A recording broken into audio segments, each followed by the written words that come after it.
So what do these funders ask for? What are you looking for? What are they looking for when you're filling out their application?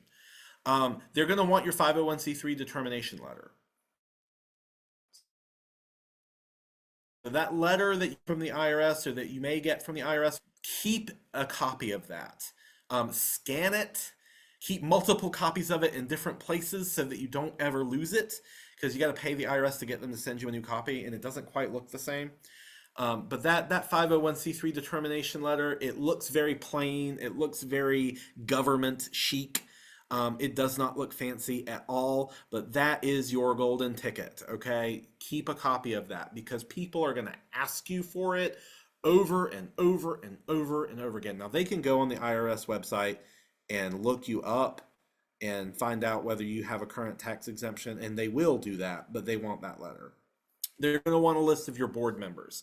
They're going to want to see that most of those board members don't have the same last name, right?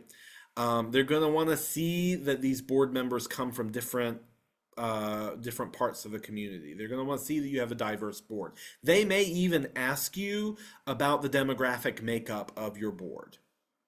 Um, they're probably gonna want a copy of your bylaws because they're gonna comb through it and make sure you've got all the things in there that they're looking for.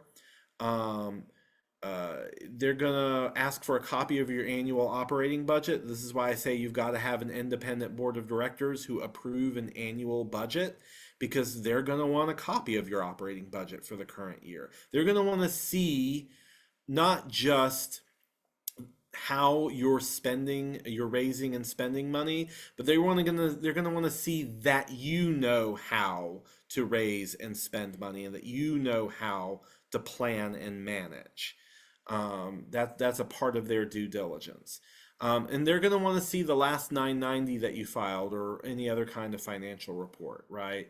They're going to want to have some kind of assurance that you didn't just pop up out of the middle of nowhere, and that if they give you a check, you're going to disappear just as fast as you popped up, right?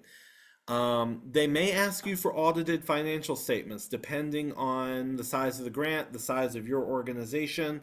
If you're a very small organization, if they ask you for an audit, you probably can go back to them and say, hey, we're really too small and we can't afford an audit. Audits can cost like $12,000. They're really for big organizations nowadays. They may seek some other kind of assurance that will satisfy them in lieu of an audit. But then they're going to want to know the meat and potatoes of your project. They're going to ask for a fun little name for it, perhaps. They're going to ask for a detailed description. Actually, they're probably going to give you 200 words or less, or maybe 1,000 words or less if you're lucky, to tell you about your project. And you're going to really want to get some economy of language with that. Then they're also probably going to ask you about the outcomes. Like, what do you want to see happen because of the work that you're doing, and how are you going to measure it? And that measurement is so important. Funders are always asking about measurable outcomes because they want to know that you know what you're talking about and that you know what the problem is and how you're going to solve it, and what things are, and how you're going to know that you've solved it. And that's what those outcomes are about. And they're going to ask you for a program specific budget because they want to see where their money particularly fits into your puzzle piece of into your puzzle of the budget, right? They're going to want to see themselves in the work that you're doing. And ultimately, it varies from funder to funder. I have had a grant application that asked me 3 questions and took me 20 minutes to fill out. I have had grant applications that took me weeks to fill out and asked me so many questions, my eyes rolled into the back of my head. Um, and oddly enough, the smaller application was one in which I was asking for more money, so go figure. So it really depends on the funder and their level of comfort as to what kind of questions you're going to get on that application. And there's some questions that you want to ask these funders, and you want to know about this before, let's say they give you a grant. but then they send you a grant agreement that you have to sign, a contract, right? Um, there's some questions you're going to want to ask about this, and you're going to want to ask yourself these questions, right? About your ability to meet their expectations. And as particularly as it relates to subgrants, there are advantages and disadvantages to being a subgrantee. And it varies from project and program to program, right? Because in some cases, the primary grantee is going to cover with their tax exempt status. Like they applied for the big bucket of money, they got it, they have their own tax exempt status, and they may not require you to have that tax exempt status, right? But if you don't, then they may treat you as an independent contractor and they may send you a 1099 and you may have to pay income taxes on that grant revenue, even though the primary grantee did not. So be wary, because if you get treated as an independent private contractor, you may be in a completely different position, even though you're thinking of this as a grant, right? But if you have your own tax exempt status and the primary grantee is treating you as a fellow tax exempt organization, they may pass down to you all the restrictions that their grantor has passed down to them. And they may require more reporting requirements than their primary funder is requiring of them. Because not only are they having to do their due diligence on you, but they have to report all of that back to their primary funder. And so there's an extra layer of paperwork and bureaucracy that can come with this. And that's kind of the disadvantage. But it can be a way for you to get federal funding or state level funding or funding from a major national foundation without having to apply directly to that foundation.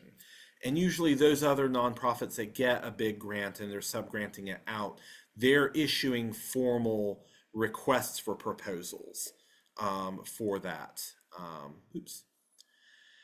And so even regardless of what kind of grant you're getting, you want to ask yourself and you want to ask the funder, how is this being distributed? Are you going to get a check up front?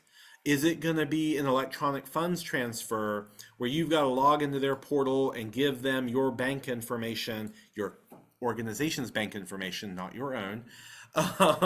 And they're going to want to see that you've got the ability to manage these funds in a bank account. Sometimes a funder will say this is a reimbursement grant. You've got to spend the money first. You've got to do the work first. And then once you've done the work and you've reported back to us, then we'll reimburse you. So in that case, do you already have that money up front to float the project?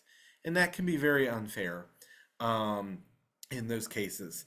But if it's a reimbursement grant, that may not be the kind of grant you're looking for. You may be able to convince them to advance you the funding. But some of those programs just don't work that way. And ask them, what are the reporting requirements? Don't just sign the grant agreement without looking to see what the reporting requirements are. Are they going to ask you for quarterly reports? Are they going to ask you for just one report at the end of the grant? That's great. Do you have the capacity to meet those requirements? They may not have required you to submit an audit in your application, but are they going to require you to get an audit at the end?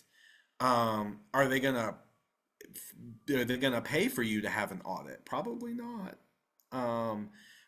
You may be able to get some flexibility there if your organization's small enough. Ask them, are no cost extensions permitted? What a no cost extension is basically, hey, we've reached the end of the grant period, or rather, we're ideally 3 or 4 months away from the grant period, and we don't think we can finish this project in time. Can we get an extension? You're not going to give us any more money, we know that, but can we get an extension so that we can finish the job? And then what happens if you do the job for cheaper than you asked? Are they going to want their money back? Most of the time, foundations don't want their money back, right? They gave it to you, they want you to spend it. They don't want the money back. But if you somehow manage to not spend all the money, they may get a little fussy about having to take the money back. They may ask you to submit an application for future work so that you can spend that money. So these are the kind of questions you want to ask the funder, and that you want to ask yourself if you're really ready for. If you can answer these questions confidently and boldly, then you're ready.